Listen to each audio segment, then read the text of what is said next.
മലപ്പുറം നിലമ്പൂർ നമ്പൂതിരിപ്പെട്ടിയിൽ ജനവാസ മേഖലയിൽ വീണ്ടും കാട്ടാന ഇറങ്ങി.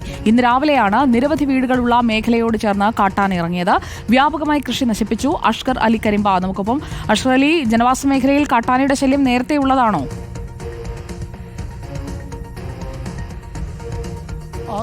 ഈ മേഖലയിൽ വലിയ തോതിൽ നേരത്തെ തന്നെ കാട്ടാന ശല്യം രൂക്ഷമായിരുന്നു. അതുകൊണ്ട് തന്നെ ആളുകൾ വലിയ തോതിൽ ആശങ്കയിൽ തന്നെയായിരുന്നു. പക്ഷേ ഇപ്പോൾ പട്ടാപ്പകലും ജനവാസ മേഖലയിലേക്ക് അഥവാ വീടുകളോട് ചേർന്നുള്ള പ്രദേശങ്ങളിലേക്കാണ് ഇന്നിപ്പോൾ ഈ നമ്പൂരിപ്പെട്ടിയിൽ കാട്ടാന ഇറങ്ങിയിരിക്കുന്നത്. അതുകൊണ്ട് തന്നെ ആളുകൾ വലിയ ആശങ്കയിലേക്ക് പോകുന്ന സാഹചര്യം ഉണ്ടായിട്ടുണ്ട്. കാട്ടാന ഇറങ്ങിയ ശേഷം 3/4 മണിക്കൂറോളം സമയം പ്രദേശത്തെ ക്ലബിലെ അംഗങ്ങളും അതുപോലെ തന്നെ നാട്ടുകാരും പ്രദേശവാസികളൊക്കെ ചേർന്ന് ബഹളമുണ്ടാക്കി മറ്റുമാണ് ഈ കാട്ടാനെ പിന്നെ തിരിച്ച് കാട് കയറ്റിയത്. അവിടെ നിന്നും ഏകദേശം 1 കിലോമീറ്ററോളം അപ്പുറത്ത് തന്നെ വന അതിർത്തിയുണ്ട്.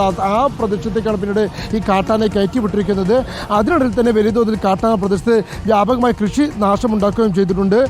ഇത്തരത്തിൽ നമ്പൂരിപ്പെട്ടി സ്വദേശിയായിട്ടുള്ള വരമ്പൻ കല്ലൻ അനസ് അതുപോലെ തന്നെ പാലപ്പറ്റ ബാബു എന്നിവരുടെ കൃഷി സ്ഥലങ്ങളിലാണ് വ്യാപകമായി കൃഷി നശിപ്പിച്ചിരിക്കുന്നത്. ഏകദേശം 12ഓളം തെങ്ങുകളും 70ഓളം വാഴകളുമാണ് ഇപ്പോൾ ഈ കാട്ടാന നശിപ്പിച്ചിരിക്കുന്നത്. നേരത്തെ രാത്രി കാലങ്ങളിലായിരുന്നു ഈ കാട്ടാന ഉണ്ടായിരുന്നെങ്കിൽ ഇപ്പോൾ പകലിറങ്ങി വീടുകളോട് നമുക്ക് ദൃശ്യങ്ങൾ തന്നെ കാണാൻ കഴിയും.